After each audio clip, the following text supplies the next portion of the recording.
Hello everyone, welcome to my channel. आशा करता हूँ आप सभी अच्छे होंगे। आज हम लोग देखने वाले हैं गणित के सूत्र, जो कि आपके आगामी आने वाले क्लास के लिए बहुत ही महत्वपूर्ण और उपयोगी होगा। तो हम इसको तीन प्रकार से देखेंगे। पहला अंकगणितीय से संबंधित सूत्र, दूसरा है ज्यामिति से संबंधित सूत्र और तीसरा है बीजगणितीय से संबंधित सूत्र। तो सबसे पहले देखते हैं हम लोग अंकगणित से संबंधित सूत्र।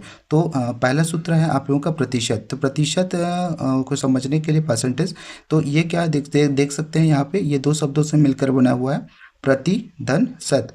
प्रति मतलब होता है एक और शत मतलब होता है 100। तो इस प्रकार से प्रतिशत मतलब हो गया 100 में से एक। तो इसको हम लोग लिख सकते हैं एक बटा 100। और जो इस प्रतिशत का जो साइन होता है वो हम लोग इस प्रकार से लिख सकते हैं। ठीक है, तो प्रतिशत के जो इस चिन्ह के बदले में हम 1/100 लिख सकते हैं, या 1/100 के बदले में हम लोग प्रतिशत का चिन्ह लगा सकते हैं। ठीक है, तो प्रतिशत बराबर क्या होता है, प्राप्तांक बटा पूर्णांक गुणा 100। तो यहाँ पे जो पूर्णांक क्या चीज़ होती है, तो पूर्णांक जो होता है वो टोटल अंक होता है और प्राप्तांक होता है जो आपको जो प्राप्त अंक है। जैसे फॉर एग्जांपल कोई एग्ज़ाम दिलाते हैं जिसमें जो टोटल अंक जो है वो 100 नंबर का होता है, तो वो पूर्णांक कहलाएगा। और जो जितना नंबर आप प्राप्त करते हैं वो प्राप्तांक होगा। जैसे 80 नंबर प्राप्त हुआ है तो वो हम प्राप्तांक की जगह पे लिखेंगे। इस प्रकार से हम लोग आपके उस एग्ज़ाम का प्रतिशत निकाल सकते हैं। दूसरा है लाभ, प्रॉफिट। तो लाभ क्या चीज़ होती है, लाभ का मतलब होता है फायदा। अब ये फायदा कब होता है, तो उसको देख लेते हैं कि जब मैं किसी वस्तु को, जैसे कि कोई पेन खरीदता हूँ, 5 रुपये में मैं कोई पेन खरीदता हूँ और उस पेन को मैं 7 रुपये में बेच देता हूँ। ठीक है, 5 रुपये में खरीदता हूँ और 7 रुपये में बेच देता हूँ, मतलब कम में खरीदता हूँ और ज़्यादा में बेच देता हूँ। तो जो खरीदने वाला जो मूल्य होता है उसको बोलते हैं क्रय मूल्य, क्योंकि क्रय मतलब होता है खरीदना और विक्रय मतलब होता है बेचना। तो जो खरीदने वाला जो मूल्य होगा उसको क्रय मूल्य कहेंगे और जो बेचने वाला मूल्य होगा उसको विक्रय मूल्य कहेंगे। तो हम जब लाभ की स्थिति में हमारा जो विक्रय मूल्य होगा, जो बेचने वाला जो मूल्य होगा वो ज़्यादा होता है, और क्रय मूल्य जो है वो खरीदने वाला जो मूल्य है वो कम होता है। इसलिए लाभ बराबर क्या होता है, विक्रय मूल्य ऋण क्रय मूल्य। जो अधिक होता है उसमें कम को घटा देते हैं। तीसरा हानि, लॉस। तो हानि मतलब होता है नुकसान। तो नुकसान हमें कब होता है, जब मैं कोई पेन 7 रुपये में खरीदता हूँ और उसे मैं 5 रुपये में बेच देता हूँ। तो इस स्थिति में क्या होगा, जब मैं उसको 5 रुपये में बेच रहा हूँ और 7 रुपये में खरीदा हूँ, मतलब क्रय मूल्य जो है मेरा 7 रुपया है और विक्रय मूल्य जो है 5 रुपया है। तो यहाँ पे जो क्रय मूल्य है वो मेरा ज़्यादा है ना, मैं ज़्यादा में खरीद रहा हूँ और उसको कम में बेच रहा हूँ। उस स्थिति में मुझे क्या होगा, हानि होगा। तो क्रय मूल्य ज़्यादा है, इसलिए क्रय मूल्य में हम विक्रय मूल्य को घटा देते हैं, तो हानि का सूत्र प्राप्त होता है। इस प्रकार से हानि बराबर क्या होता है, क्रय मूल्य ऋण विक्रय मूल्य। चौथा हम लोग देखते हैं साधारण ब्याज। साधारण ब्याज का सूत्र होता है मूलधन गुणित दर गुणित समय बटा 100। तो या फिर इसको और कैसे लिख सकते हैं, P into R into T upon 100।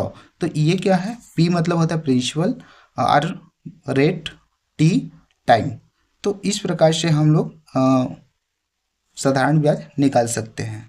ठीक है,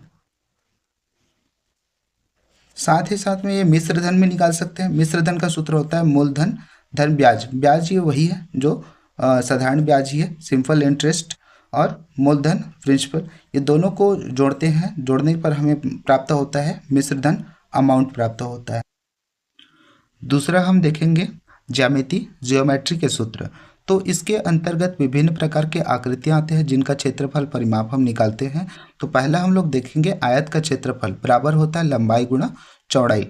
तो आयत जिसकी सम्मुख भुजा जो होती है वो बराबर होती है, जैसा कि ये इस प्रकार से, ये क्या कहलाता है, आयत।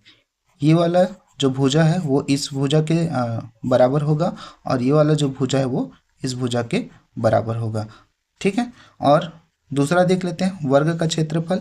वर्ग की चारों भुजाएं एक समान होती है, वर्ग की चारों भुजाएं एक समान होती है। तो इसका जो क्षेत्रफल क्या होता है, भुजा गुणा भुजा या भुजा स्क्वायर। तीसरा आयत का परिमाप 2 लंबाई धन चौड़ाई। तो ये 2 गुणा लंबाई धन चौड़ाई। तो इसमें देख सकते हैं कि यहाँ पे दो लंबाई होती है, आयत में दो लंबाई होती है और दो चौड़ाई होती है। तो जो परिमाप जो होता है, ठीक है, वो बाहरी आवरण का माप होता है ना। और जो क्षेत्रफल होता है वो कितना जगह घेरा है उसका माप होता है। तो इस प्रकार से देख लेते हैं चौथा, वर्ग का परिमाप। वर्ग परिमाप होता है 4 गुणा भुजा, ठीक है।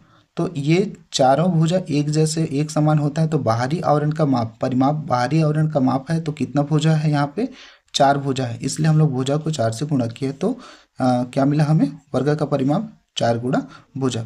तो यही अंतर है कि क्षेत्रफल और परिमाप में क्षेत्रफल कितना जगह को घेर के रखा है वो उसका माप होता है, और परिमाप जो होता है सिर्फ बाहरी आवरण का माप। मतलब एक प्रकार से हम देखेंगे कि बाहरी आवरण की यहाँ से अगर चलना प्रारंभ करें तो एक चक्कर लगाते तक की जो दूरी होगी वही उसका परिमाप कहलाता है, ठीक है। इन सारी चीज़ों का, इन सारे सूत्रों का डिटेल हम लोग उस समय पढ़ेंगे, उदाहरण के थ्रू पढ़ेंगे जब हम लोग क्वेश्चन सॉल्व करेंगे। आगे और भी क्लास हम लोग मैं लेकर आऊँगा, जिसमें हम लोग इन सारी चीज़ों का और भी डिटेल से अध्ययन करेंगे। तीसरा है बीजगणित अलजेब्रा के सूत्र। इसमें क्या है, पहला सूत्र है A plus B whole square is equal to A square plus 2ab plus B square. Second है A minus B whole square is equal to A square minus 2ab plus B square. और तीसरा है A square minus B square is equal to A plus B A minus B.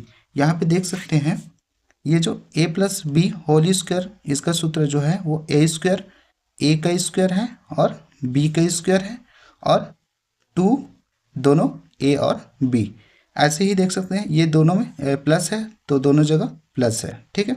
और इसमें minus वाला में देख सकते हैं ए का स्क्वायर है, बी का स्क्वायर है और ए बी एक साथ है, और 2 लग गया है ना, 2ab। तो यहाँ पे देख सकते हैं ये माइनस है तो यहाँ पे माइनस है। और जब दोनों में स्क्वायर लगा हुआ है, A square minus B square, तो इस स्थिति में यहाँ पे ए प्लस बी एक बार प्लस में रहेगा और ए माइनस बी एक बार माइनस में रहेगा। तो इस प्रकार से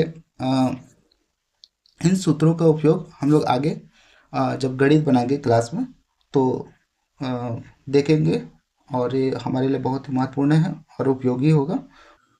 तो इस प्रकार से दोस्तों, अगर आपको लगता है कि मेरा जो वीडियो जो है वो आप लोगों के लिए उपयोगी है, तो हमसे जुड़े रहने के लिए चैनल को सब्सक्राइब कीजिएगा। धन्यवाद।